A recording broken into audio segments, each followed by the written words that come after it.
Welcome to Prose and Cons, a podcast by writers for writers, brought to you by Precipice Fiction. Precipice Fiction would like to acknowledge the people of the Eora and Durag nations as the original custodians and storytellers of the land this podcast was created on. It's Prose, it's Cons, it's the Prose and Cons podcast, the podcast by writers for writers. Today I'm hosting, I haven't hosted in quite a while, actually, thinking about it. I'm Paddy Boylan, and joining me this week are my esteemed friends and colleagues, Phoenix Raig. Hello. And Matan, Elul. Hello. I haven't been called esteemed in years, and I gotta say, I can get used to it. You're absolutely esteemed. You're both esteemed in my eyes. I esteem you both.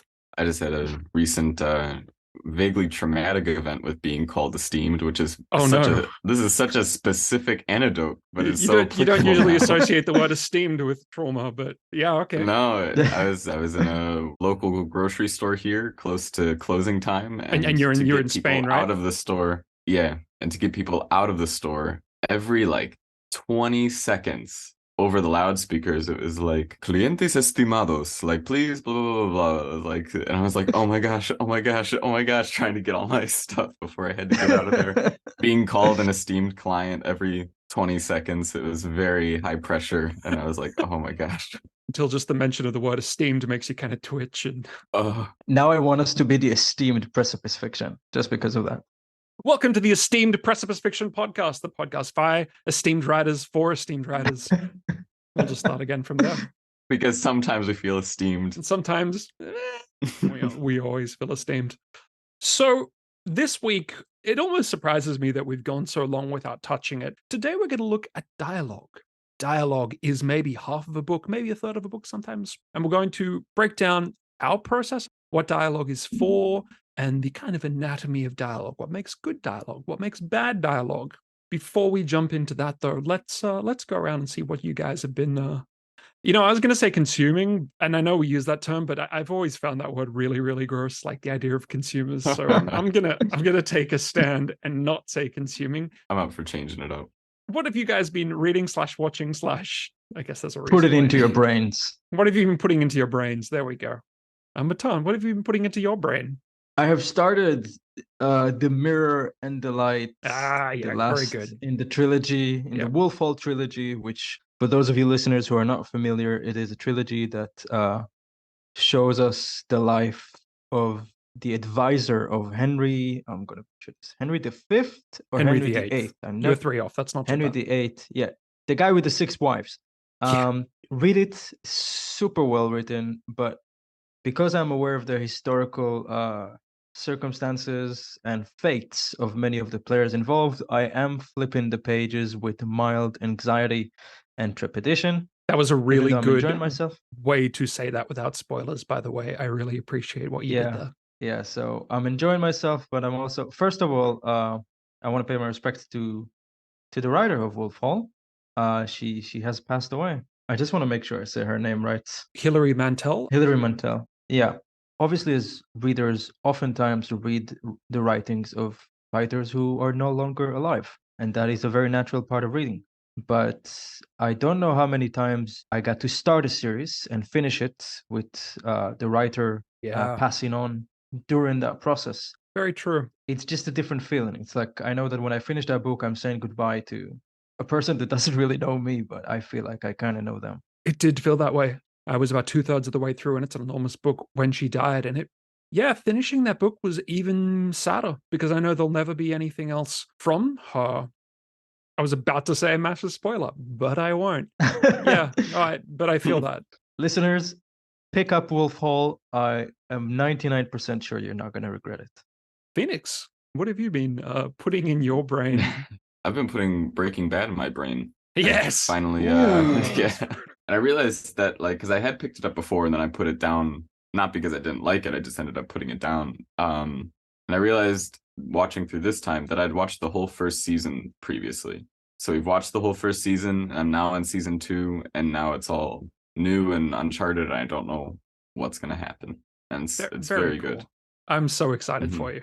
Phoenix, I gotta say, the exact same thing happened to me. I watched the first season, I dropped it, and then I watched the whole thing years later, like in one hit. Don't know why. Yeah. It's definitely a little Yeah. slower at the beginning, but I think by around season 3 or 4, it starts to pick up pace and doesn't slow down. And then, yeah, I'm very excited for you to go on this journey, Phoenix. That's wild you say that, because it already feels so fast to me. Like, honestly, they covered what I thought was going to be the plot of season 2 in episode 1 of season 2. I was like, oh my god, okay, this is moving. Kate and I, my partner and I, are watching it again for the second time, and I'm writing this book at the moment. I'm getting a mentorship, and I'm really having to restructure the whole book. The structure is not so great.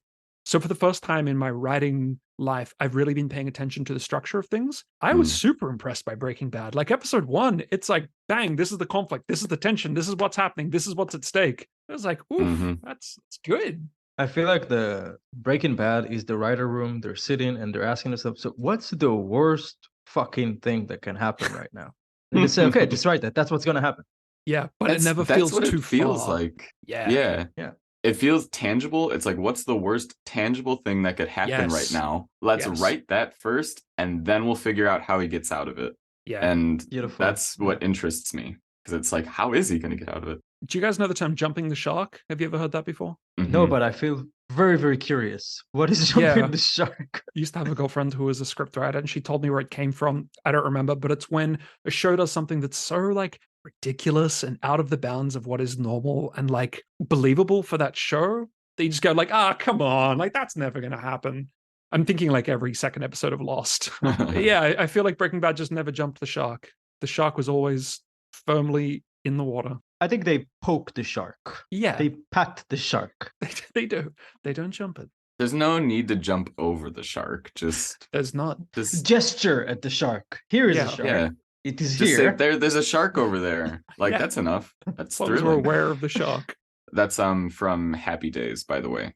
That's where that comes from. So what's with the Fonz? Okay. So the cool guy Fonz, like, he's so cool, so hip, he's in a diner most of the show. Apparently, I haven't seen the episode, but at some point they have that cool guy character jump over a shark on water skis, and it's just like, why? Like, that was unnecessary. Yeah. I have a tangent about sharks that I'll share with you guys after the podcast. It's related to albatrosses and a remote island in the Pacific Ocean.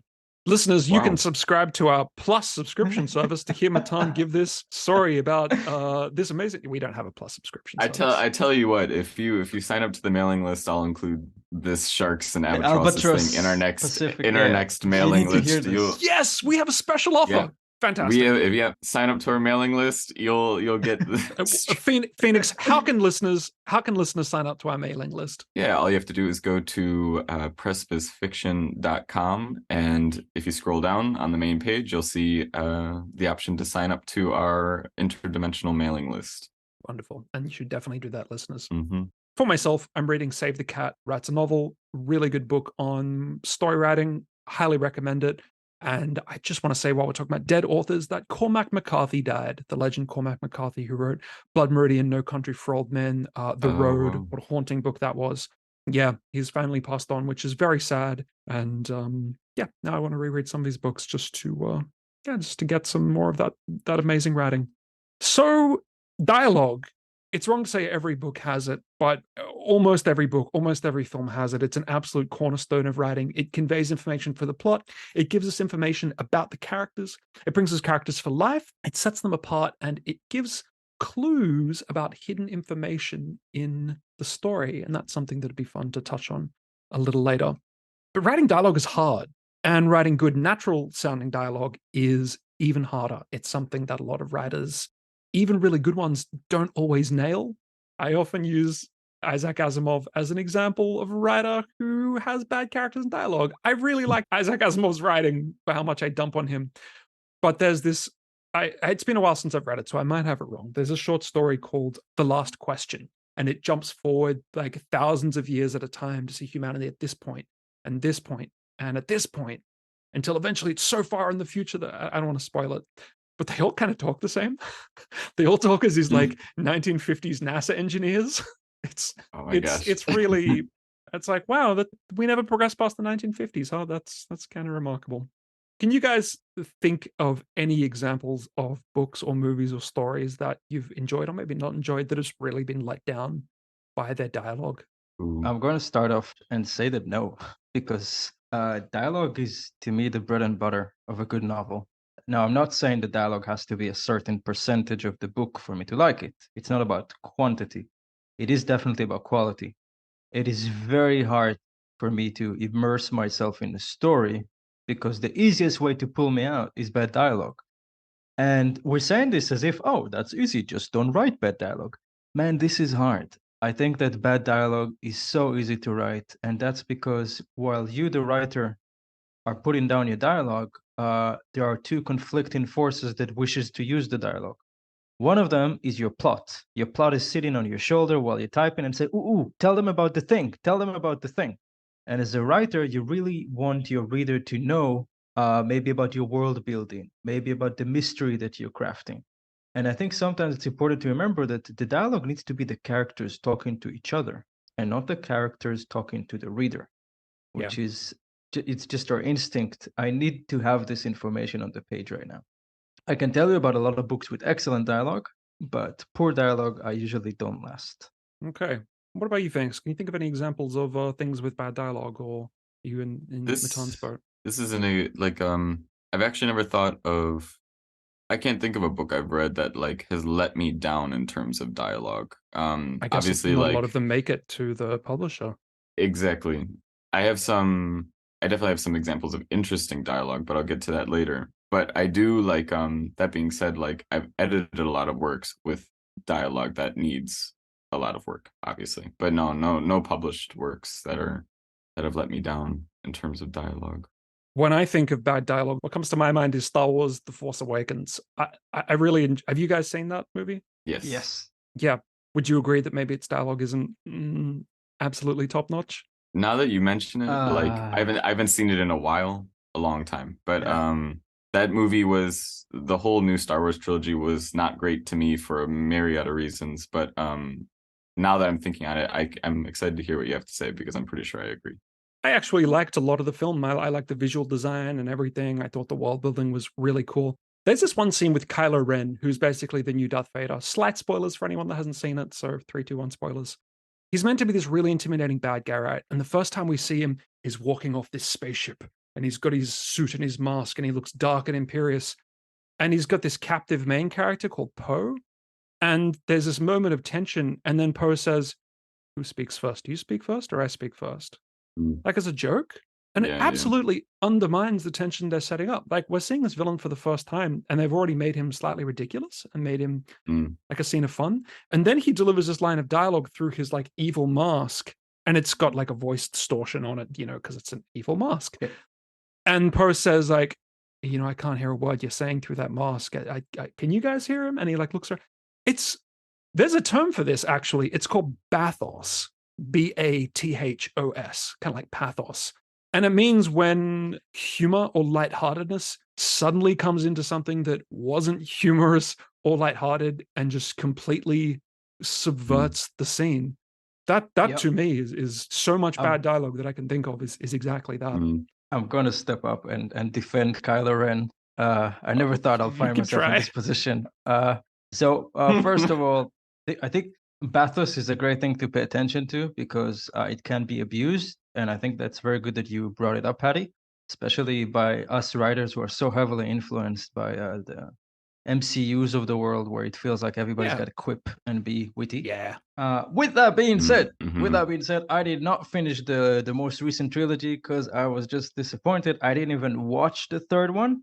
And not because there was a burning anger inside me, but a cold, quiet indifference after just not caring. Yeah. With that being said, Kylo Ren is, in my opinion, an attempt at a live-action Zuko from The Last Airbender. And I will die protecting that character because the reason they're making you laugh at him is because they don't really want you to fear him. They want you to feel like, look at this misguided kid. He's not Darth Vader. He's trying to be. He's playing make-believe. We want you to see what's behind the act. He's in the shadow. Yeah. That's a really good analysis because like the whole New Order was meant to be these like young fascists who were just kind of playing it being the Empire, right? The youth. But that's the problem. Bathos comes with a cost. You cannot zigzag. You cannot have me see through the mask and think A, and then try to scare me later on in the movie or even in the sequel. And what happened in Star Wars is basically there was inconsistency. Hmm. You cannot. What is even the theme of the first two movies? What is the combined theme? But anyway, we're going on a tangent from dialogue. I do think that in general the dialogue in that movie is not good. I haven't watched the third one, but there's an infamous line about somehow the Emperor is back. I think it's very infamous, even though I haven't watched the movie. Just again, dialogue being used as a vessel for transporting plot to your viewers rather than characters actually conversing with each other. I agree with Matan. Well, I agree with both of you, actually. That's definitely Kylo Ren's character is living in the shadow of Darth Vader, and you're meant to not feel fully intimidated by him. That being said, I do think, like, I remember what you're talking about, Paddy, and that subverted it too much for me in a way where not only did I not take the character seriously, I stopped taking the movie seriously because it felt it pulled me out of the fiction because I was like I get what they're going for, but they've just subverted the tension of this entire scene. Like the stakes of the moment completely fell out from under me. I think you almost lose trust in an author when there's moments like that. You no longer trust them to just like, you take your hand off the wheel and say, okay, just guide me on this story. I'm in for whatever. When they do something like that and they really subvert their own tone, it makes you think like, do I trust you as the driver of this vehicle? I don't know if I do. Yeah, I think that trust is so important when we're reading a novel because trust in the writer is what keeps us quiet when we're confused and we don't know so many things. Good point. Yeah. I just, maybe later, but I have a piece of dialogue I'd like to share with you guys Please. about voice. Yeah. First of all, I will say I got this piece of dialogue. Obviously, they didn't write it, but it was posted on the Reedsy blog at reedsy.com. I feel like they deserve credit because they did collect all these beautiful pieces of dialogue. And it is from The Hobbit by J.R.R. Tolkien. And before I read the dialogue, I just want to say that one of the tips that I received as a writer is be careful of accents. Because accents can be annoying and tiring to read, especially if they involve a lot of spelling mistakes and it's just weird for the brain. Sometimes it shoots us out of focus and we're kind of like, oh, so what is he saying really? Yeah. On the other hand, we're also always advised that characters can't all sound the same. And that's so hard because characters tend to sound like us, the writers. So how do we make it so it doesn't feel like I'm just talking to myself in my own voice? I would like to share a short snippet of a conversation between Bilbo Baggins, the hero of The Hobbit, and Gollum, the creature, because Gollum has perhaps one of the best speaking mannerisms I've seen in fantasy. Okay, let's go. It's very short. So Gollum says, "What have I got in my pocket?" he said aloud. He was talking to himself, but Gollum thought it was a riddle, and he was frightfully upset. Not fair, he hissed. It isn't fair, my precious, is it, to ask us what it's got in its nasty little pocketses? Bilbo, seeing what had happened and having nothing better to ask, stuck to his question. What have I got in my pocket? He said louder. S, hissed Gollum. It must give us 3 guesses, my precious. 3 guesses. Very well, guess away, said Bilbo. Handses, said Gollum. Wrong, said Bilbo, who had luckily just taken his hand out again. Guess again. Sis, said Gollum, more upset than ever. Now, on a technical level, the writer, J.R.R. Tolkien, chose to do 2 very interesting things with Gollum. One is he talks in with the pronoun we. He talks in the pronoun we. Now, that obviously leads us to the mental situation that Gollum is currently in. Yes, very questionable. But also, so that's explainable, right? There's Gollum, there's Smeagol, his alter ego, maybe there's some other shades in there. So it makes sense that he would speak that way. But something cute that he added is the addition of S's at every single verb. And the ES and the misuse, because usually we add the ES, I'm not going to go grammar here. When we have a verb that ends with CH, like watches, washes, Gollum adds it to everything. And if the verb already had an ES, then Gollum throws in another one for good measure. So that really makes him sound so distinct and in a way that I find that is not overwhelming for the reader, because it's still easy to see what he means. Yeah, absolutely. When you mentioned accents, I don't remember which Redwall book this is. Oh, by the way, do you guys know the Redwall series? Yeah, I've with heard of the it. rabbits. Is it Yeah, rabbits? children's fantasy, and they're anthropomorphic animals that have like fantasy battles. It's all light and fluffy. It's actually very sweet books. I recommend it if you're listening. There's I read this when I was quite young, and there was a character who was like, let's say a badger or something, and I think he was meant to have this kind of really broad Scottish or North English accent. And the author had gone out of the way to write it in such a way as to make it sound really accented. I found it indecipherable. And granted, I was a little kid, but he had changed the dialogue so much that I was really straining to make it through any given sentence. Definitely, like affectations like the Gollum S is really cool. It can go too far. If it starts to mess with the comprehensibility, that's probably not great. One thing I ran into recently with something I was editing, and I think this might be a problem as well, is like consistency. Like people sometimes it's like it can be exhausting to keep up, and they'll kind of dip in and out of it. Or I've seen before that accents like suddenly pop up and go away, and it's kind of wild. But I notice when I'm reading a work and I see an accent, it's like at first it's like exciting. I'm like, ooh, it's almost like a little mind puzzle to figure out what they're saying, but that goes away so fast. So it's like the reader exhaustion gets very real very quick, because they do need to figure things out very quick. So I would say Gollum's works well. I think Hagrid in Harry Potter is my limit. That's about as much as I could handle. Where it's a nice balance where it's like you feel the accent, but it's not like every word is something you need to struggle to grasp. As well as Hagrid doesn't have a lot of page time, so because of that, the reader's given a lot of time to rest, and you can enjoy the accent, but not every character has a written English accent, because it's unnecessary and it would be far too much.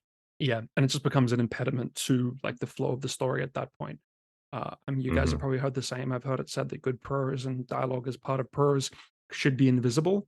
I mean, it's good, but it's not something that should jump out at you in a way that takes you out of the story. It shouldn't break your immersion in the story. Unless, of course, it's meant to, and it's deliberate, because there's exceptions to every rule. But I think as a rule of thumb, subtle is good, right? Restrained. Why are you smiling so much, Matan? I'm with you. No, because it's true. It is true. It's like every time I hear a writing rule, I can come up with an example of someone who broke it well, but I'm going to say a very tired cliche. You have to understand the rules to break. You have to know the traditional way. You have to understand why it is done the way that everybody's crowing at you to do it. Understand it, master it, and then throw it down the pipe, whatever way you want to do it.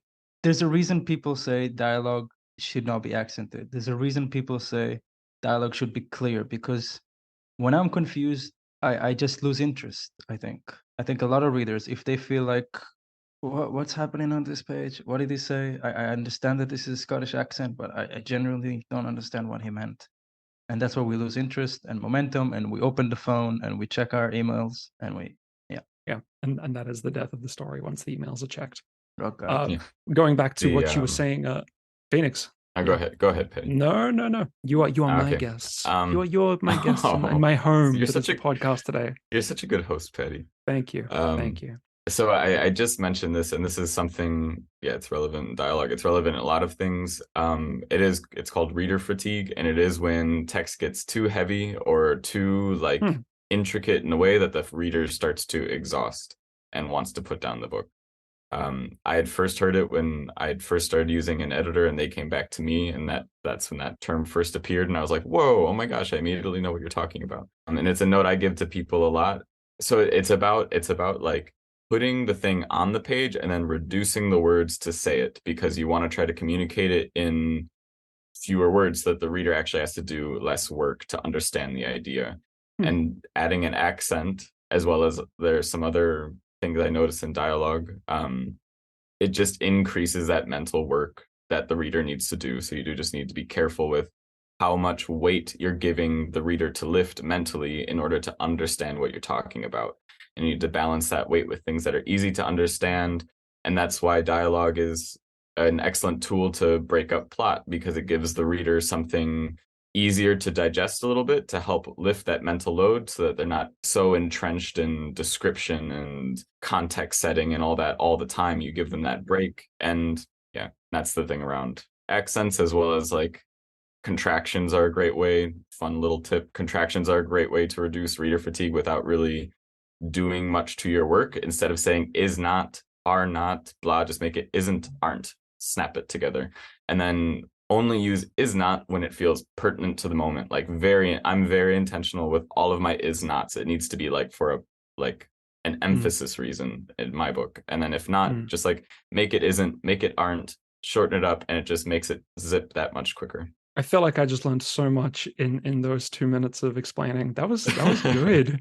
Especially like now that you mention it, when I think back on dialogue that I've read, yeah, that really flows, and it's those moments of description and when they break out of dialogue that they're more difficult to read. Not difficult necessarily, but harder.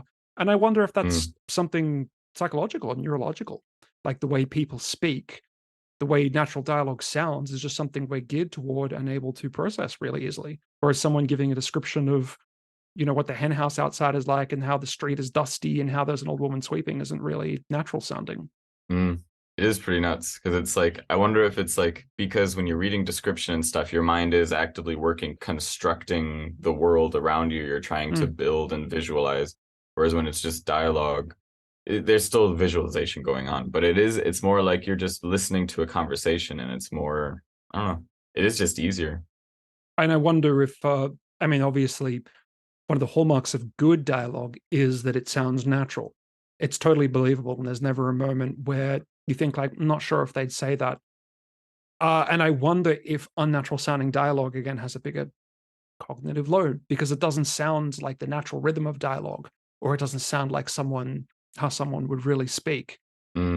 Speaking to that, I think one of the best tips I could give new writers, and something I struggle with myself, is just think of the conversations that you have in your day-to-day life. Let's say that your partner or your best friend just had a job interview, and they go to the job interview, they come back, you sit down.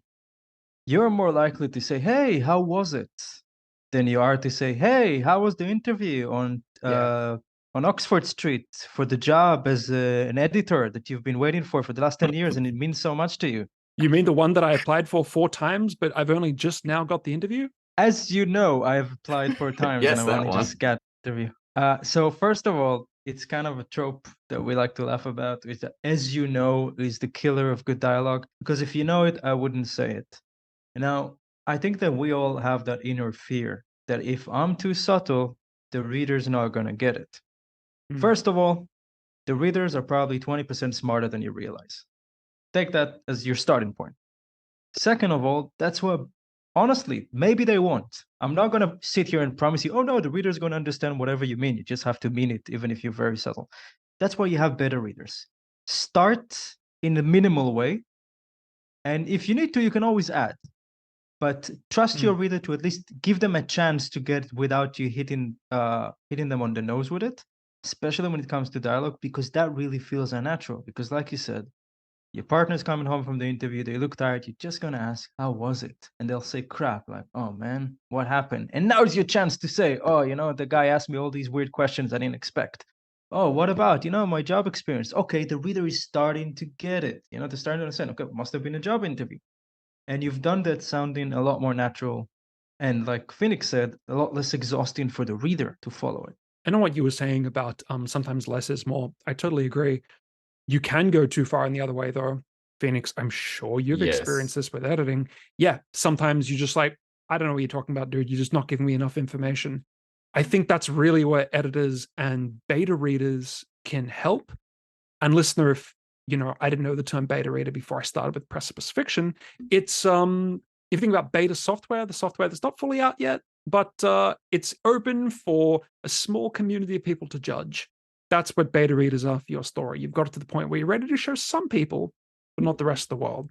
And beta readers are invaluable for telling you those parts where maybe you've been a little too restrained, not giving quite enough information. I know it's not a beta reader episode, but I gotta drop this really important thing about beta readers. Yeah. Don't tell them what's the book about. Don't tell them the entire plot and then let them read it. So many writers Mm. do it. They're so eager to tell. Oh, sorry, I wrote this book, and the big twist is that the guy's a werewolf. So, do you want to read it? Well, okay, but then you've robbed yourself and them from the genuine reaction to finding out that the guy's a werewolf. So don't do Mhm. that. Okay, just give them the book and shut up. Absolutely. That's really solid advice. On what you were saying about unnatural dialogue, that it's too much information. The info dump is a classic trope about dialogue. I'm thinking of the villain who's got the heroes at their mercy, and they stop and tell them what their evil plan for world domination is. Mhm. Yeah. Which not only is it totally nonsensical, like, why would you do that, dude? What if they escape? It's transparently the author just trying to give exposition of the plot, and it always feels kind of ham-fisted. If your villain has to explain his plan, maybe his plan is not very good. Or it's so good that he has to share it with someone. No, Yeah. it's like your plan doesn't make sense. They just want to be seen. Although I would love that as a twist. They're explaining it, and the what they get back is critique, and it's like, couldn't you have that? And it cuts. It's like a cut to like 2 hours later, and the villain's just like, "Oh, I see what you mean." Like, so you would have done this and this. That is actually very good. Good dialogue, by contrast, is subtle, and it gives us information in subtle ways. It straddles that line between too much information and not enough information, just enough to keep you guessing and make you think, there is something going on here, and if I keep paying attention, I can learn it, which is a really hard road to tread. But again, beta readers are really useful for that, and it's so satisfying when you finally get that. Mm-hmm. I don't know if you guys have seen the movie No Country for Old Men by Cormac McCarthy, written by Cormac McCarthy, based on a book of his. I have seen it, and I'm not the same person. Yeah. yeah. It's harrowing. Do you guys remember the scene with Anton Chigurh, and he's the villain with an incredible haircut, and he walks in? Matan, you spoke about this just the other week. I need a glass of water if we're gonna discuss that scene, because go ahead. Yeah, I'm here for it. Go ahead. He walks into a convenience store, and this guy is an assassin, and he's really, really scary. And he basically says, he torments this guy, right? He starts to just like mess with him, intimidate him, and halfway he says, "What's the most you've ever lost in a coin toss?" It's really, really ominous. I won't go into details, but the whole way you get this incredible sense of threat. You don't know exactly what's at stake with the coin toss, but you can tell it's terrible. If the writer had said, like, this is a coin toss for your life, you're going to live or die, that wouldn't be nearly as interesting. It's dancing around the subject and really being subtle and coy with it that makes it all the more menacing. You think it might be him talking about killing the guy, but you don't know. That's almost scarier than just him saying, if you flip this wrong, I'm going to kill you. I mean, one look at his That's haircut, so and you kind of good. know, don't you? Yeah, I mean, you look at the guy, and you're like, yeah, this guy is. There's something wrong with this guy. Yeah, he's not here to play. But that haircut should deserve an Oscar by itself. I heard that they chose that deliberately because they wanted it to seem like he's from no place or time that's ever existed. They wanted him to seem like an absolute outsider. Like, what's a haircut that no one would have and maybe no one has ever had? Like, that's the what one. what kind of wig would an alien impersonating a human put on? Yes. Like, trying to look like us. Yeah. What is this character's name? I gotta look this person up right Anton now. Chigurh. Anton and then Chirgur. Listener, if you're listening to this, it's a hell of a haircut, and how intimidating he is, and how large and scary just makes it all the. So good. I mean, Ethan Hawke is in that movie, but nobody remembers that. I don't know who that is.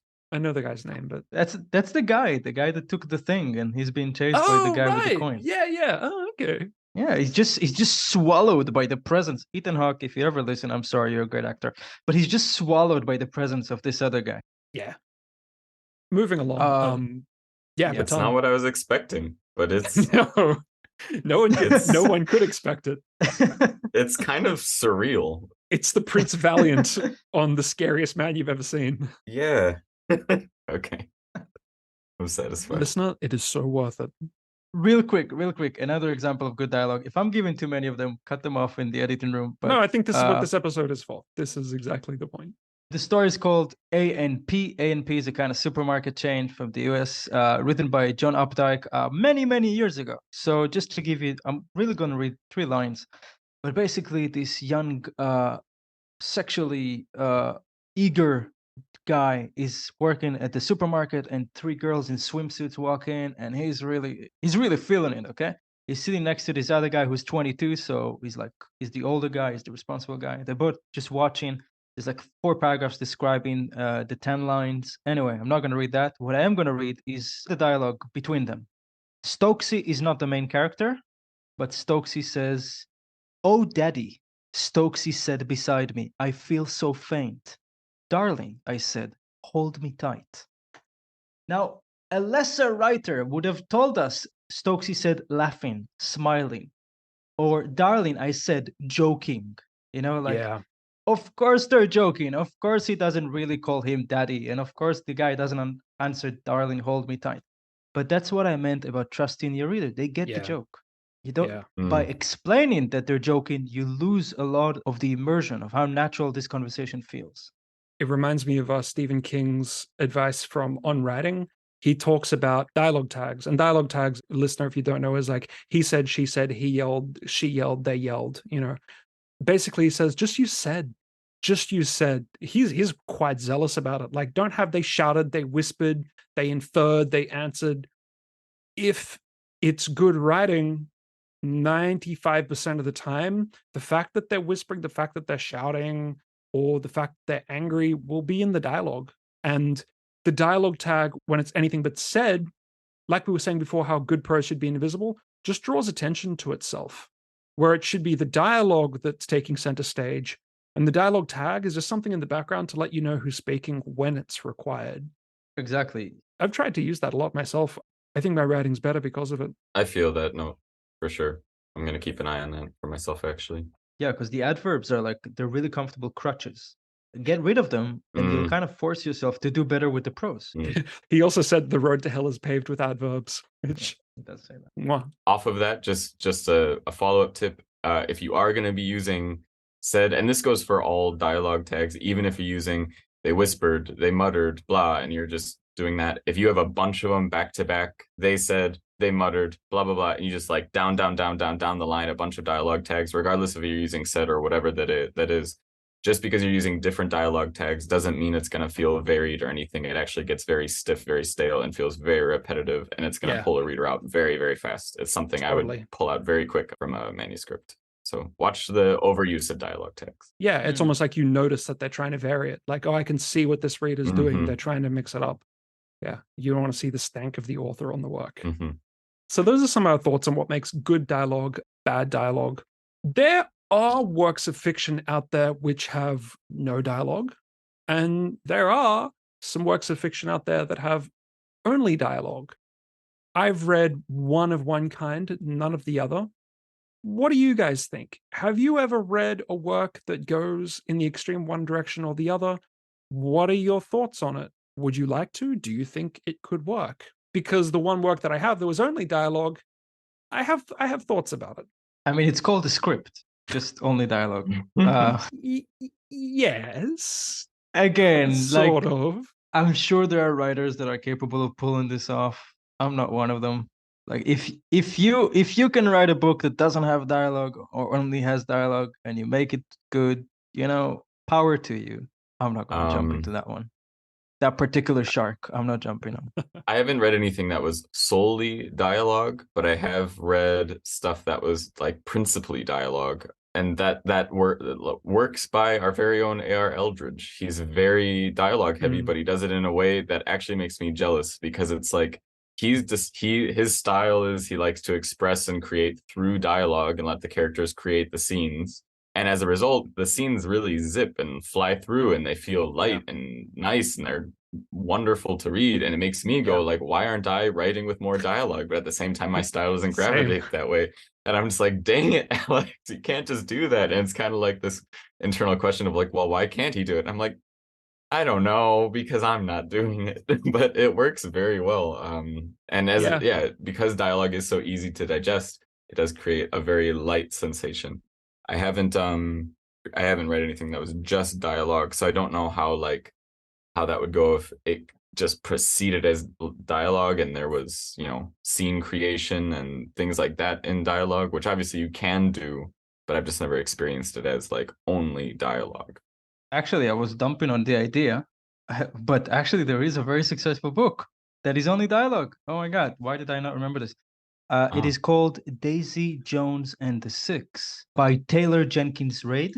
It is very good. It has been turned into a Netflix show. Just to show it to our YouTube viewers, Daisy Jones and the Six. YouTube viewers, you can see. Huh. I will describe it to those of you who are just listening. It's literally just dialogue. It's almost like an interview. Actually, Yeah. it is. It is a group interview. I believe that's the format of the novel. Very, very readable. Taylor Ray Jenkins also wrote traditional novels. She's famous for The Seven Husbands of Evelyn Hugo, another bestseller. But yeah, it worked for her. She did the whole thing just as an interview. In fact, I would say that a lot of people that maybe wouldn't usually pick up a book have given this one a try. I can see that because everything artificial about a story seems stripped back. And for people that weren't watching the video, it's like script format where it's got the name of the character speaking, dialogue. The next line, name of the character speaking, dialogue. I really like the idea of that. I'm also thinking of a movie called Hunger about the Irish hunger strikes. There's a scene with an Irish political prisoner and a priest that comes in to see him. It goes for like half an hour. It's a good portion of the movie. It's just them talking at a table, but it's so engaging. I love, what is that called? Is it called a bottle episode or something? Where No, I don't know that term. I don't remember. But when setting is very minimal and it's just character focused, like an episode of something or an entire like what you just described, Paddy, where it's just two people sitting at a table, very character focused. Yes. I love stuff like that. I had walked in on my sister a few times watching like Doctor Who or something, and I never all the time I was like not interested. What do you mean? I know. What do you mean you walked in on your sister watching Doctor Who? Is that not allowed? I phrased that so weird. Is there? No, what I literally mean is I walked into the living room and she was watching Doctor Who. So it's not like it's not like it was secret, but it was Doctor Who is okay, guys. You're allowed to watch it. You're allowed to watch it. You're allowed. But I was never attracted to it at all. I was like, what's going on here? Like this, I actually like this. The setting offends me. I really don't want to look at this. Like it was like Daleks were on the screen. I was like, I reject.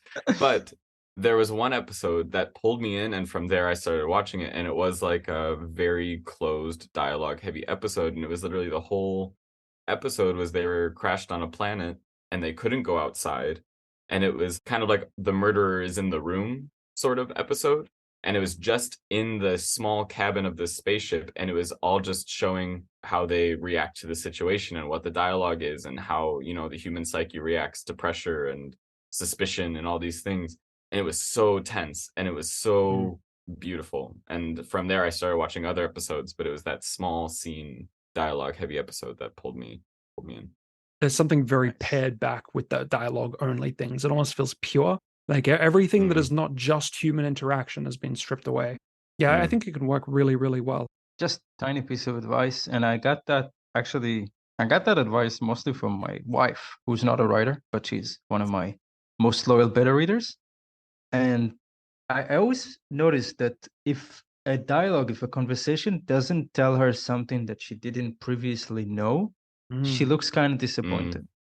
And that's something that I think a lot of us writers have to consider. Now, if you write in literary fiction, I think that's not necessarily a valid critique because literary fiction does tend to take its time. But let's concentrate on genre fiction, especially if you got a mystery going on or you got world building going on. Take the opportunity. Every time you got two characters talking, the reader has to get something out of it. Now, you don't have to tell them the big secret, but tell them one thing. Try to make that a rule. Every time two characters meet to talk, the reader has to walk away with one thing they didn't previously know. Obviously, something that's relevant to the story, right? Don't just tell them what the guy had for breakfast, but give them something. Give them a breadcrumb, and they'll follow your conversations like happy little orphans looking for the parents in the woods. And if something happens between the characters or happens to one character that the reader has already seen, and because the reader has already seen it, it wouldn't be engaging for the reader to have the character just disclose what just happened on the page to another character. You can instead, if you do need them to inform the other character about what happened, like about something the reader already knows, it can be an opportunity to give character development. How does that character give that information? As well as you can do subtle things about world building. You can show language variations. If the reader already knows the information, it can be a fun opportunity to play with how much does a character withhold And that could be the new thing you give the reader, is it's no new like information about the plots coming out, but you're seeing character interaction around what the reader now knows. Yeah. We could talk about this infinitely, and really we've only scratched the surface. In fact, I'm sitting here in front of a page of notes and we've only moved through a third of it. We're going to dialogue part 2. We could do dialogue part 2. We honestly could revisit a lot of these episodes. I think that there's always more that we could say about this. But alas, dear listener, we have run out of time for today. Phoenix, do you want to close us out with a quote? I'd love to close this out with a quote. Just gotta find my other window. I'm still looking at Anton's haircut. You will never stop looking at it. I have it in my wallet. Okay. That's not healthy. This is my nephew. That's what Matan tells people. All right. This quote is by Judy Blume. Nothing teaches you as much about writing dialogue as listening to it. Boom. Short, sweet. I agree. Thank you, Judy. Thank you, Judy. Once again, this has been Pros and Cons, the Precipice Fiction Podcast. We hope you've learned something. I know I've learned something. I learned a hell of a lot. I've learned from this something. episode, actually. I learned so much. And join us. Buy the new Mythic. Buy the new Mythic. Oh, yeah. That's our anthology. If we don't spruik that at the end of the episode, we're failing a salesman. Buy the new Mythic. Also, if you did enjoy this podcast, go ahead and leave a review. Like and review it down below or give it some stars. Write something about it. Tell us what you liked. Ask a question if you like. But yeah, the reviews help us get seen, and that's great for us. So yeah, if you could leave a review, we'd really appreciate it. Well, that's it, ladies and gentlemen, for Precipice Fiction for this week. Join us next week. Get some more information on writing for you to get better as a writer. We'll see you next week. Bye-bye. See ya. About that albatross.